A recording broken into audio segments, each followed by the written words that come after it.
Assalamualaikum warahmatullahi wabarakatuh. Perkenalkan nama saya Asa Betul Bilinda Keri.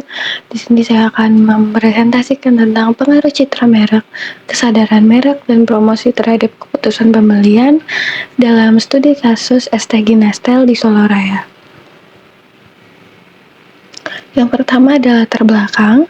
Pada proses pembelian, faktor utama yang mempengaruhi konsumen yaitu niat pembelian dan keputusan pembelian. Ada banyak faktor yang mempengaruhi keputusan pembelian konsumen terhadap suatu produk tertentu. Seperti contohnya ada citra merek, kesadaran merek, dan promosi. Citra merek menurut Keller yaitu tanggapan konsumen yang akan menjadi suatu merek yang didasarkan atas baik dan buruknya merek yang diingat oleh konsumen. Yang kedua ada dari Krisnawati yang menyampaikan bahwa kesadaran merek adalah kesanggupan dan kemampuan atau juga kesaran calon konsumen untuk dapat mengenali bagian dari suatu merek atau mengingat kembali nama merek tersebut. Yang ketiga promosi yang merupakan komunikasi antara penjual dan pembeli atau pihak lain dalam saluran untuk mempengaruhi sikap dan perilaku pembeli yang tadinya tidak mengenal menjadi mengenal sehingga menjadi pembeli dan tetap mengingat produk tersebut. Yang terakhir ada Shefman dan Kanuk mendefinisikan keputusan pembelian adalah keputusan seorang individu dalam menentukan salah satu alternatif pilihan yang ada. Latar belakang dari es teh Nestle. Salah satu merek es teh yang belakangan ini marak di Soloraya milik seorang warga asli Sukoharjo. Nestle sendiri merupakan akronim dari kata legi ataupun manis, panas, dan kental ataupun kental. Teh Nestle ini memiliki aroma dan rasa autentik. Hal ini dikarenakan hasil dari oplosan dari berbagai merek teh tertentu. Adapun juga merupakan rasa yang pas dan diperlukannya setidaknya racikan dari 3 merek teh yang berbeda. Oplosan dari merek-merek tersebut mampu menghasilkan warna teh yang lebih pekat dan coklat. Hal ini yang kemudian menjadi daya tarik tersendiri dari es teh Nestle yang sedang viral tersebut. Oleh saat ini, konsumen cenderung membeli makanan atau minuman yang sedang viral, baik di media sosial ataupun dari media mulut ke mulut dari masyarakat sekitar. Itu masih tergolong baru. Namun, produk es teh Nestle sudah dikenal luas hampir semua lapisan masyarakat, tidak hanya dari Soloraya. Nestle juga sudah terkenal dari ujung Jawa. Melalui merdeka.com, di Kenardi dan Ratih sebagai pendiri sekaligus pemilik Nestle mengatakan, tahun 2023 memiliki 500 lebih cabang yang tersebar hingga Papua. Selanjutnya ada hipotesis. Yang pertama ada citra merek yang sangat berpengaruh positif kepada keputusan pembelian es teh Nestle di Soloraya. Yang kedua ada kesadaran merek berpengaruh positif juga terhadap keputusan pembeli es teh Nestle di Soloraya. Yang ketiga, promosi sangat berpengaruh positif terhadap keputusan pembeli es teh Nestle di Soloraya. Yang terakhir ada citra merek, kesadaran merek, dan promosi yang sangat berpengaruh positif terhadap keputusan pembeli es teh di Soloraya. Lalu ada metode penelitian. Yang pertama, jenis penelitian ini menggunakan penelitian kuantitatif. Yang kedua, populasi dan sampel. Populasi dalam penelitian ini adalah masyarakat kota Solo dan sekitarnya yang pernah membeli produk es teh Nestle minimal 1 kali dalam penelitian ini, dan responden yang sudah mengisi kuesioner sebanyak 59 responden. Teknik pengumpulan data yaitu observasi dan pengisian kuesioner. Lalu ada uji validitas. Sesuai ketentuan dari DF-N-MEN 2 0,01 di mana N merupakan jumlah data yang diuji sebanyak 59, jadi nilai R dapat dihitung 0,3022. Suatu data dalam penelitian dapat dikatakan valid apabila nilai R hitung lebih besar dari nilai R table. Dalam hasil uji validitas, pada semua variabel menunjukkan bahwa seluruh R hitung lebih besar dari R label, maka H0 diterima, artinya alat ukur yang digunakan valid.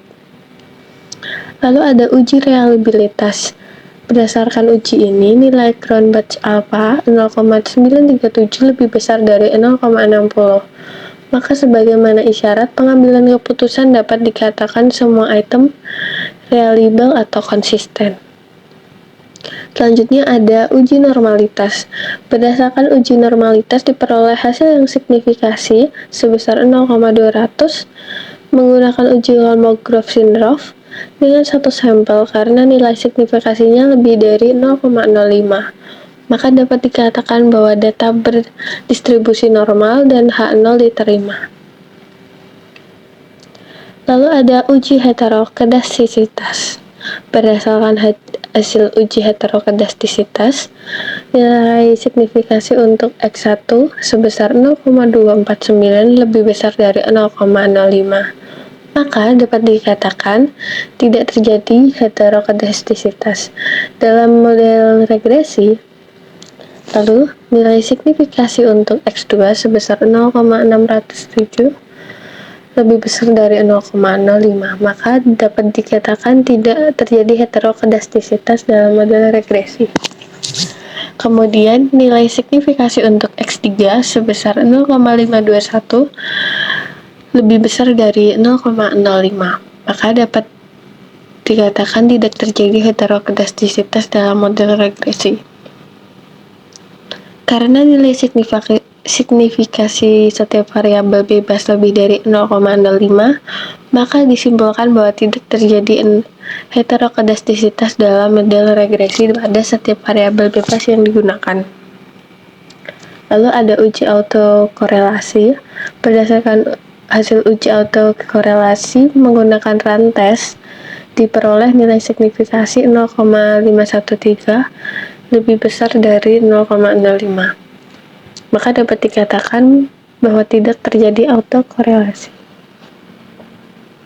Lalu ada uji multikolinioritas. Berdasarkan uji ini diperoleh nilai toleransi sebesar 0,261 dan FIV sebesar 3837 untuk variabel X1.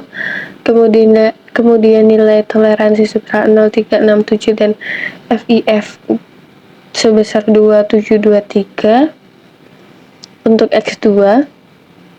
Terakhir nilai toleransi 0,326 dan FIF sebesar 3,068 untuk X3. Karena nilai toleransi masing-masing variabel lebih dari 0,10, maka dikatakan bahwa tidak terjadi multikoliniaritas dalam model regresi. Selanjutnya nilai FIF dari masing-masing variabel bebas kurang lebih dari 10, maka dikatakan tidak terjadi multikoliniaritas dalam model regresi. Lalu ada uji hipotesis. Uji T. Penelitian ini menunjukkan bahwa citra merek, kesadaran merek, dan promosi memiliki pengaruh yang signifikan terhadap keputusan pembelian ST Ginastar di Solo Raya. Hasil pembelian tersebut menunjukkan bahwa keputusan pembelian sebesar 66% dipengaruhi oleh variabel citra merek, kesadaran merek, dan promosi. ST Ginastar memiliki citra merek yang baik dan sedang viral di Solo Raya, yang berpengaruh positif terhadap keputusan pembelian konsumen. Lalu ada uji F. Berdasarkan hasil perhitungan di atas nilai signifikasi 0,00 lebih kecil dari 0,05, hal ini bahwa citra merek, kesadaran merek, dan promosi simultan dan berpengaruh terhadap keputusan pembelian ST Ginastar, sehingga H4 diterima. Lalu yang terakhir ada koefisiensi determinasi. Berdasarkan dari hasil uji regresi linier berganda terhadap model penelitian dengan menggunakan variabel depth to equity ratio, diperoleh nilai adjust R2 sebesar 0,641 atau sebesar 64,1%, sedangkan R2 sebesar 0,660 atau 66%. Dengan demikian, maka disimpulkan bahwa keputusan pembelian sebesar 66% yang dipengaruhi oleh citra merek, kesadaran merek, dan promosi, sedangkan 34% lainnya itu dipengaruhi oleh keputusan pembelian variabel lain yang tidak diketahui oleh penelitian ini. Kesimpulannya, penelitian ini menunjukkan bahwa citra merek, kesadaran merek, dan promosi memiliki pengaruh yang signifikan dalam keputusan pembelian Estaginastel di Solo Raya. Hasil penelitian tersebut menunjukkan bahwa keputusan pembelian terbesar 66% yang dipengaruhi oleh variabel citra merek, kesadaran merek, dan promosi. Estaginastel memiliki citra merek yang sangat baik dan sedang viral di Solo Raya, yang sangat berpengaruh positif terhadap keputusan pembelian. Sekian, terima kasih. Wassalamualaikum warahmatullahi wabarakatuh.